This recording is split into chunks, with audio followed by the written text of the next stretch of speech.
আজ শনিবার, নিরামিষ। আমরা নিরামিষই খাই শনিবারে।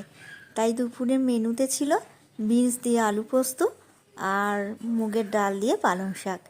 মুগের ডালের মধ্যে আর কি পালং শাকটা দিয়ে দিয়েছিলাম। এই দুটি খাবারই আমার খুব পছন্দের খাবার, তাই আজ বানিয়ে নিলাম।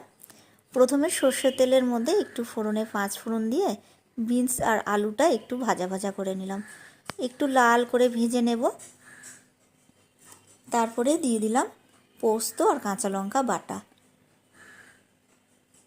হলুদ দিয়ে দিলাম আর লবণ দিয়ে দিলাম, দিয়ে একটু ভালো করে কষিয়ে নেব। আবারও আমি একটু পোস্তটা দিয়ে ভাজা ভাজা করে নিই, তাহলে আরও টেস্টটা ভালো হয়। তারপরে জল দিয়ে ঢেকে দিলাম। আর পোস্ত রান্না করা আমার মনে হয় সবচেয়ে সহজ। যখন একদম শুকনো শুকনো হয়ে আসবে তখন নামিয়ে নেব। রেডি।